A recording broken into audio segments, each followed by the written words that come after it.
राधे राधे साथियों हम एक प्रैक्टिस सेट कर रहे थे। टीजीटी पीजीटी परीक्षा में जो हमारे लिए अति महत्वपूर्ण कुछ प्रश्न हैं, इसमें हमें सहयोगी हो सकते हैं। इसका 2 पार्ट्स में मैंने पहले ही 80 प्रश्न बना दिया है। 2 छोटे छोटे वीडियो हैं जिसे आप देख लेना और बाकी के बचे हुए प्रश्न हम इस वीडियो में देखेंगे। तो आइए शुरुआत करते हैं प्रश्न संख्या 81 से। हमारा आज का पहला प्रश्न है, ऋण मुक्त शब्द में कौन सा समास है? विकल्प इस प्रकार है, संबंध तत्पुरुष, संप्रदान तत्पुरुष, अधिकरण तत्पुरुष या आपादान तत्पुरुष। इसका सही उत्तर है ऋण मुक्त शब्द में आपादान तत्पुरुष समास है। ऋण मुक्त समास विग्रह है ऋण से मुक्त, जहाँ पूर्व एवं उत्तर पद के योग से पृथकता के भाव का बोध हो, वहाँ अपादान तत्पुरुष समास होता है। इसके अन्य उदाहरण हैं धनहीन, बुद्धिहीन, पदच्युत, पदमुक्त, व्ययमुक्त, जाति भ्रष्ट, बलहीन, धर्म विमुख, देश निकाला, ईश्वर विमुख इत्यादि। तो यह सभी आपादान तत्पुरुष के उदाहरण थे। अगले प्रश्न की ओर चलते हैं। हमारा अगला प्रश्न है, निश दिन बरसत नैन हमारे, सदा रहत पावस ऋतु हम पर, जब ते श्याम सिधारे। उपर्युक्त पंक्ति में कौन सा रस है? और विकल्प है करुण रस, वियोग श्रृंगार रस, शांत रस या हास्य रस। इसका सही उत्तर है विकल्प बी, वियोग श्रृंगार रस। श्रृंगार रस के 2 भेद होते हैं, संयोग श्रृंगार और वियोग श्रृंगार, जिसमें श्रृंगार रस का स्थायी भाव रति है। श्रृंगार रस को कार्य व्यापार की व्यापकता को ध्यान में रखते हुए महाराज भोज ने रसराज कहा है।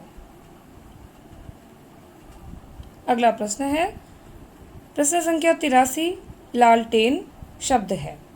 विकल्प है देशज, तद्भव, विदेशी या तत्सम। और इसका सही उत्तर है विकल्प सी, विदेशी। लालटेन विदेशी भाषा का शब्द है।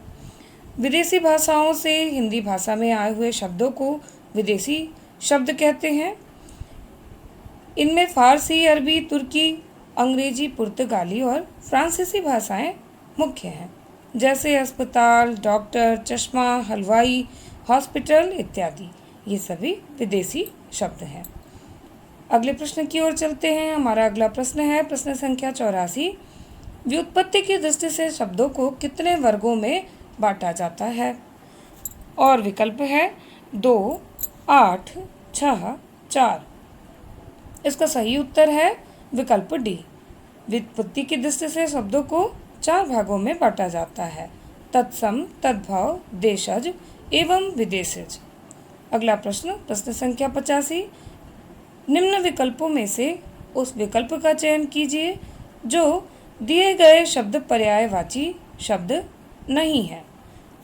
दिए गए शब्द के पर्यायवाची शब्द नहीं है। प्रश्न है, शब्द है सोना और आपके विकल्प हैं हाटक, कुंदन, माया या हेम।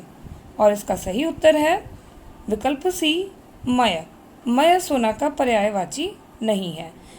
हाटक, कुंदन और हेम यह सभी सोना का पर्यायवाची शब्द है।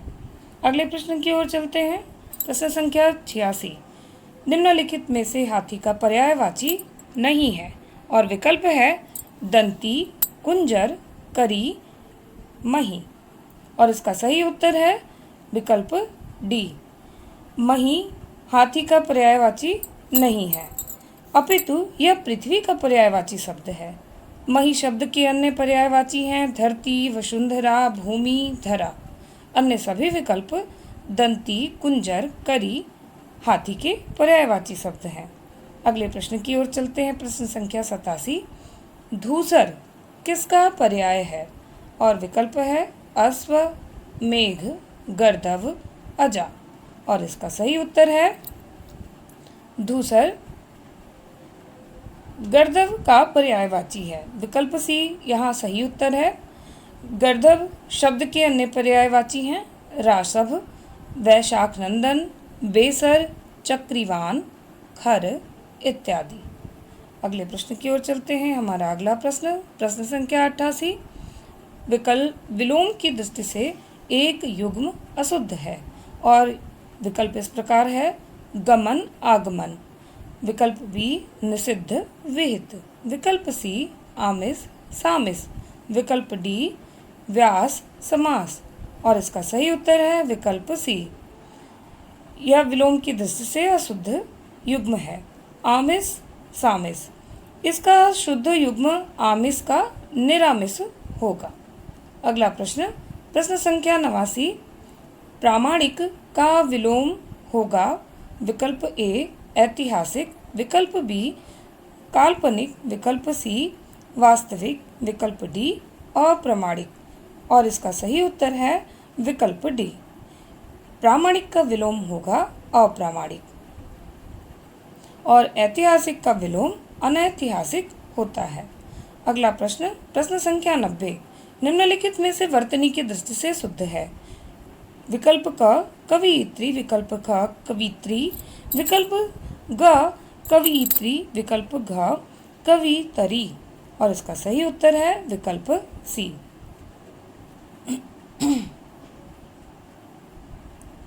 कवियित्री यह शुद्ध रूप है।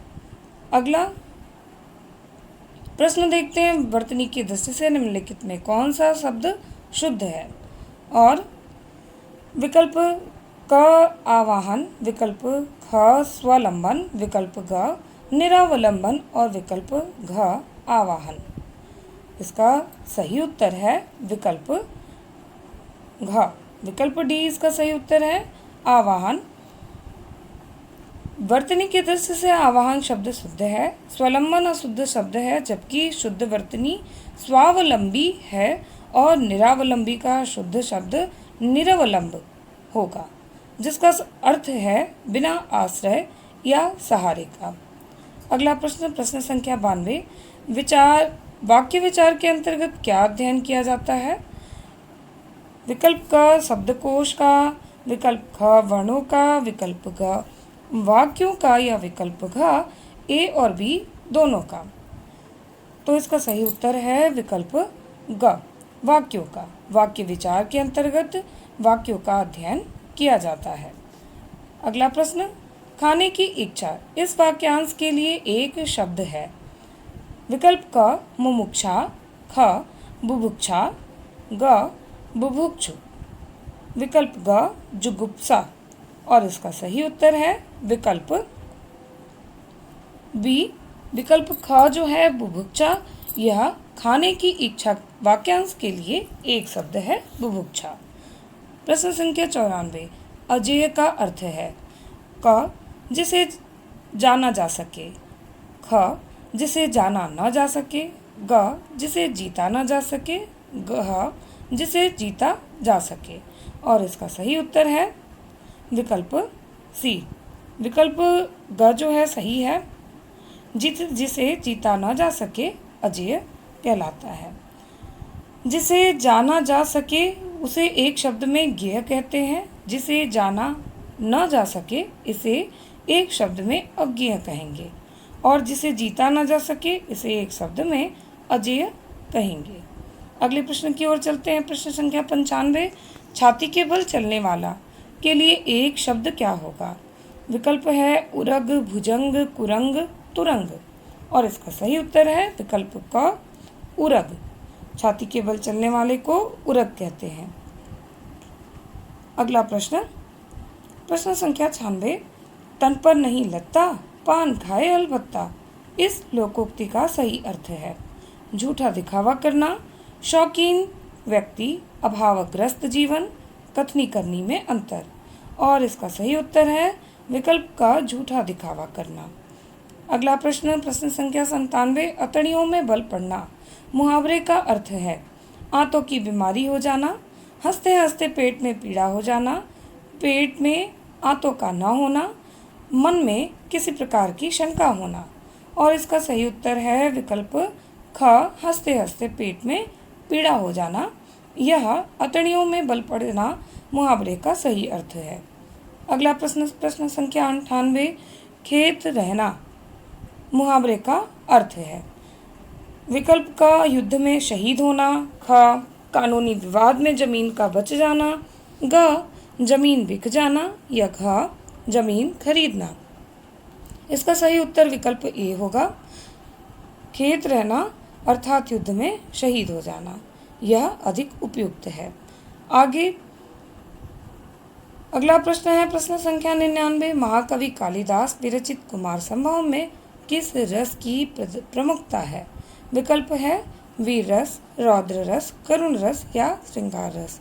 इसका सही उत्तर है श्रृंगार रस। अगला प्रश्न देखते हैं प्रश्न संख्या 100। 10 कुमार चरितम किसकी रचना है? विकल्प है कालिदास, दंडी, भवभूति या माघ। और इसका सही उत्तर है विकल्प बी, दंडी। अगला प्रश्न देखते हैं प्रश्न संख्या 101। संस्कृत काव्य में पद लालित्य के लिए किसकी प्रसिद्धि सर्वाधिक है? और विकल्प है कालिदास, माघ, दंडी, भारवी। और इसका सही उत्तर है विकल्प डी, दंडी। संस्कृत वाङ्मय में अपने पदलालित्य के लिए महाकवि दंडी सर्वाधिक प्रसिद्ध हैं। इस विषय में निम्नलिखित श्लोक शुक्ति रूप में प्रसिद्ध है। उपमा कालिदासस्य भारवे अर्थ गौरवम दंडिना पदलालित्यम माघे संति त्रयो गुणा। अगला प्रश्न प्रश्न संख्या 102। अन्वयः शब्द का संधि विच्छेद होगा। विकल्प है अनधन वयः, अनधन अयः, अनुधन अयः या अनुधन वयः। इसका सही उत्तर है विकल्प सी, अनुधन अयः। अन्वयः का शब्द का संधि विच्छेद अनुधन अयः होगा यदि ई, उ और री के बाद कोई भिन्न स्वर आए तो इनका परिवर्तन क्रमशः या, व और र में हो तो वहाँ यण स्वर संधि होता है। जैसे यदि, धन, अपि, यद्यपि, अनुधन अयः, अन्वयः। अगला प्रश्न देखते हैं प्रश्न संख्या 103। व्यंजन संधि का उदाहरण नहीं है। विकल्प है उत्धन चारणम बराबर उच्चारणम। विकल्प बी राम सटिकते बराबर राम सटिकते। विकल्प ग गंगा उदकतम गंगोदकम सत धन चित सच्चित। इसका सही उत्तर है विकल्प सी, गंगा उद्धन उदकम गंगोदकम। गंगोदकम में गुण स्वर संधि है, जबकि उत्धन चारणम बराबर उच्चारणम, रामस-धन टीकते रामस टीकते तथा सतधन चित्त सच्चित इसमें व्यंजन संधि है। अगला प्रश्न है प्रश्न संख्या 104। निम्नलिखित में से किस शब्द में पंचमी तत्पुरुष समास है? और विकल्प है देश हितम, स्वर्ग पतितः, ग्राम गतः, वाक पटुः।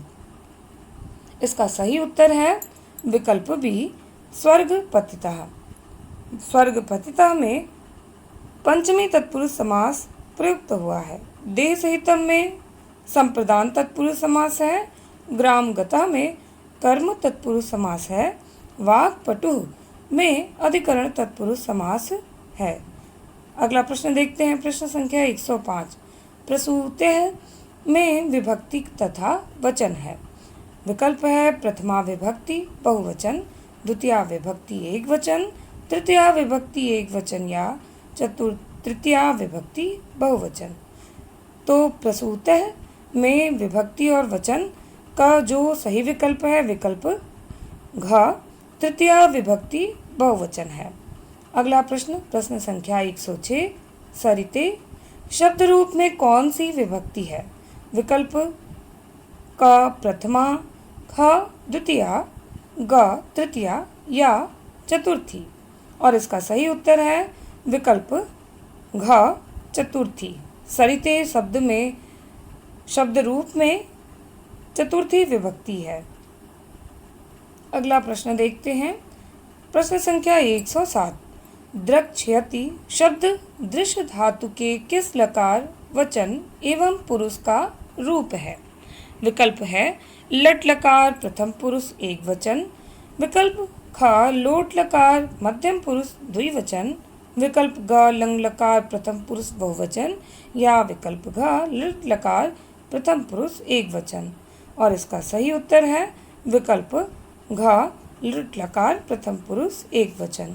द्रक्ष्यसि शब्द दृश्य धातु के लट लकार प्रथम पुरुष एक वचन का रूप है। दृश्य धातु का लट लकार रूप निम्न प्रकार होगा। लट लकार का अर्थ तो पहले भविष्यत काल होता है, यह जाने, और इसका रूप प्रथमा पुरुष, मध्यम पुरुष और उत्तम पुरुष में इस प्रकार चलता है। रक्ष्यति, द्रक्ष्यतः, द्रक्ष्यन्ति। मध्यम पुरुष में द्रक्ष्यसि, द्रक्ष्यथः, द्रक्ष्यथ, और उत्तम पुरुष में द्रक्ष्यामि, द्रक्ष्यावः, द्रक्ष्यामः। अगला प्रश्न देखते हैं, प्रश्न संख्या 108। निम्नलिखित वाक्यों में शुद्ध है। विकल्प का मातरम नील्यते कृष्णः, विकल्प ख मातरी नील्यते कृष्णः, विकल्प ग मातुर नील्यते कृष्णः, और विकल्प घ है मात्रा नील्यते कृष्णः। इन निम्नांकित वाक्यों में शुद्ध वाक्य है विकल्प ग मातुर नील्यते कृष्णः। जब कोई अपने को किसी से छिपाता है तो जिससे छिपता है उसमें पंचमी विभक्ति अर्थात आपादान कारक होती है। मातुर नील्यते कृष्णः, कृष्ण अपनी माता से छिपते हैं। इसमें कृष्ण अपने को माता से छिपाते हैं, अतः माता से में आपादान कारक हुआ तथा मातुः नील्यते कृष्णः रूप बना। पुनः मातु एवं नील्यते के बीच विसर्ग संधि होने पर मातुर नील्यते कृष्णा बना। अगला प्रश्न देखते हैं, प्रश्न संख्या 109। बालिका गच्छन्ति अस्ति का हिंदी अनुवाद है। विकल्प क बालिका जाएगी, ख बालिका जाती होगी, ग बालिका जा रही थी, या घ बालिका जा रही है।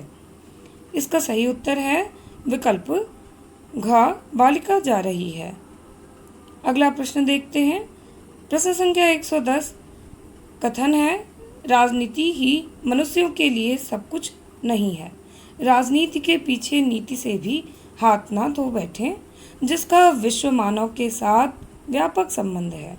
राजनीति की साधारण छलनाओं से सफलता प्राप्त करके क्षण भर के लिए तुम अपने को चतुर समझने की भूल कर सकते हो। ध्रुव स्वामिनी नाटक का उक्त संवाद किसके द्वारा कहा गया है? और विकल्प है मंदाकिनी, ध्रुव स्वामिनी, कोमा, मिहिरदेव। और इसका सही उत्तर है विकल्प घ मिहिरदेव। यह कथन जयशंकर प्रसाद जी की नाटक ध्रुव स्वामिनी से है और पात्र मिहिरदेव का संवाद है। अब अगला प्रश्न देखते हैं, प्रश्न संख्या 111। शेखर एक जीवनी भाग 1 में किन पश्चिमी विचारकों के नामों के उल्लेख हैं? और विकल्प है कार्ल मार्क्स, रोजा लग्जमबर्ग, नीत्शे, ट्रॉट्स्की या डेकार्त। नीचे दिए गए विकल्पों में से सही उत्तर का चयन कूट में करना है, तो इसका सही उत्तर है विकल्प ए।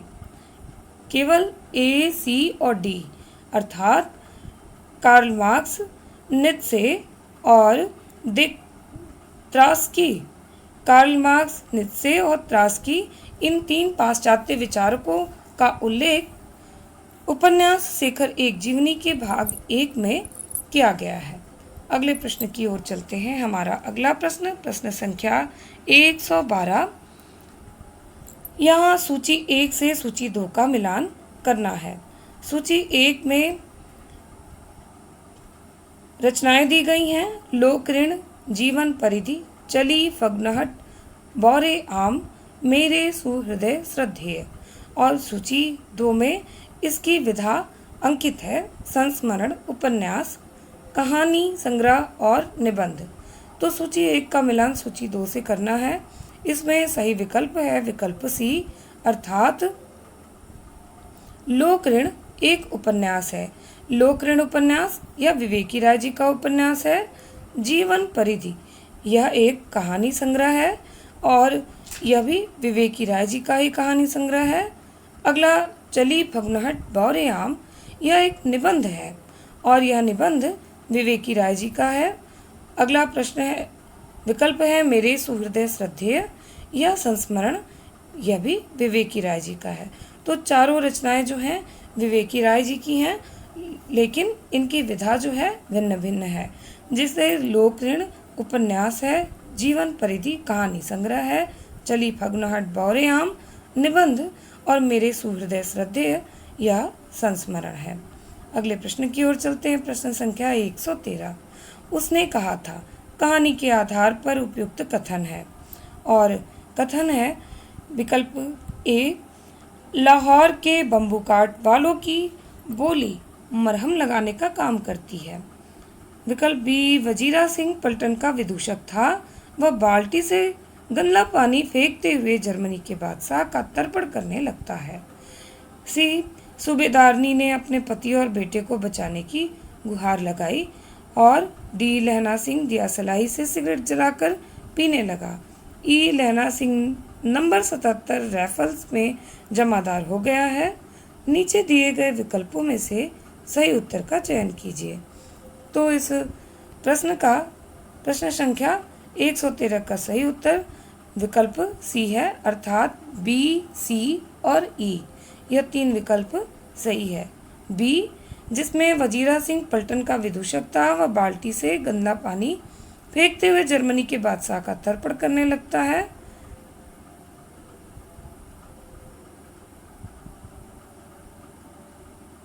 और दूसरा है सी, सूबेदारनी ने अपने पति और बेटे को बचाने की गुहार लगाई थी।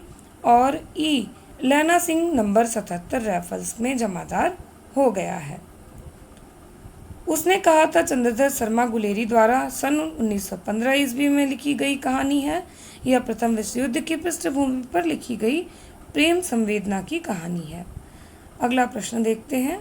प्रश्न संख्या 114। ईदगाह कहानी के संबंध में उपयुक्त कथन है। कथन है हामिद को अपने अब्बा जान या अम्मी जान के न होने का बहुत दुख है। महमूद ने सिपाही खरीदा है। नूरे को भिश्ती पसंद आया है। समी अपनी खजरी हामिद से बदलना चाहता है। और बच्चे हामिद ने बूढ़े हामिद का पार्ट खेला था। तो इसका सही विकल्प है प्रश्न संख्या 114 का सही विकल्प सी है। इसे कूट के माध्यम से सही करना है।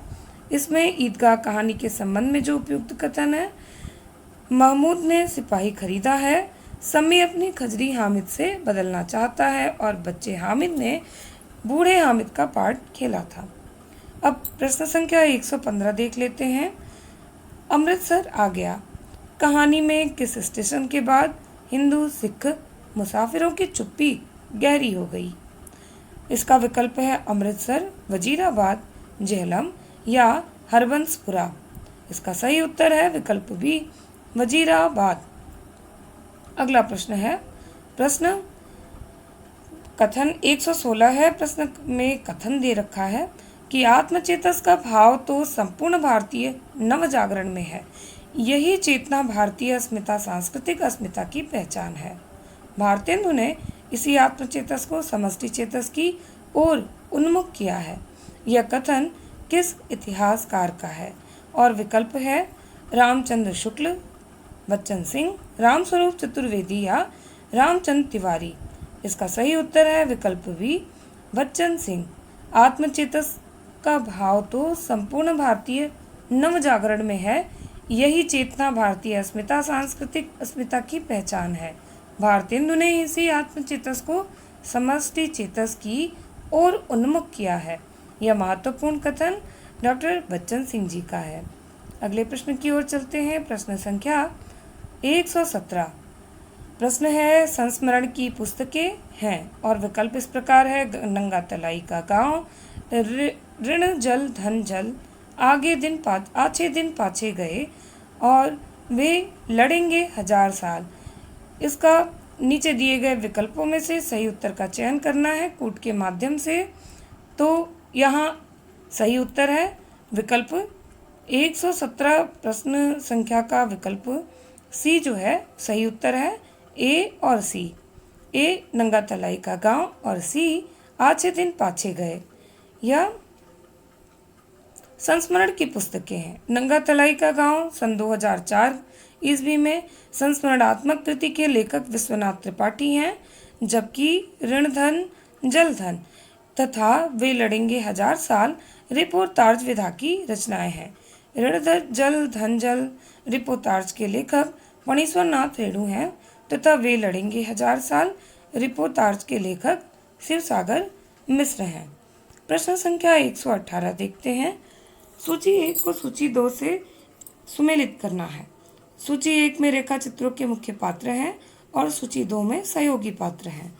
सूची 1 में सरयू भैया, मंगर, रजिया और देव हैं और सूची 2 में हसन, कुनकुन, गंगू भाई और झकोलिया है। और प्रश्न संख्या 118 का सही उत्तर विकल्प ए है। यहाँ सरयू भैया के सहयोगी पात्र गंगू भाई हैं और मंगर के सहयोगी पात्र झकोलिया, रजिया के सहयोगी पात्र हसन, देव के सहयोगी पात्र कुनकुन है। अगला प्रश्न देखते हैं। सौरसेनी अपभ्रंश से निकलने वाली आधुनिक भाषा नहीं है। विकल्प है पश्चिमी हिंदी, पूर्वी हिंदी, राजस्थानी हिंदी या गुजराती। इसका सही उत्तर है विकल्प बी। पूर्वी हिंदी सौरसेनी अपभ्रंश से निकलने वाली आधुनिक भाषा नहीं है। पूर्वी हिंदी का विकास अर्धमागधी अपभ्रंश से हुआ है, जबकि पश्चिमी हिंदी, राजस्थानी हिंदी तथा गुजराती का विकास सौरसेनी अपभ्रंश से हुआ है। प्रश्न संख्या 120 देखते हैं। निम्नलिखित में से ह्रस्व स्वर नहीं है और विकल्प है अ, ई, ए, उ।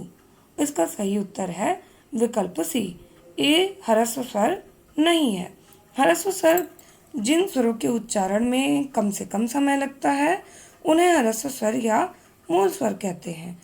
ह्रस्व स्वर 4 होते हैं, अ, ई, उ और री। प्रश्न संख्या 121। वर्ण और उसके उच्चारण की दृष्टि से निम्नलिखित में से असंगत युग्म है। विकल्प का है छ तालव्य, ठ मूर्धन्य, ग दंत्य या भ ओष्ठ। इसका सही उत्तर है विकल्प सी, ग दंत्य न होकर कंठ वर्ण है। 122 प्रश्न संख्या देखते हैं अब। निम्नलिखित में से अविकारी शब्द है। संज्ञा, विशेषण, क्रिया या क्रिया विशेषण। इसका सही उत्तर है अविकारी शब्द क्रिया विशेषण है। क्रिया विशेषण के संबंध में निम्नलिखित तथ्य है।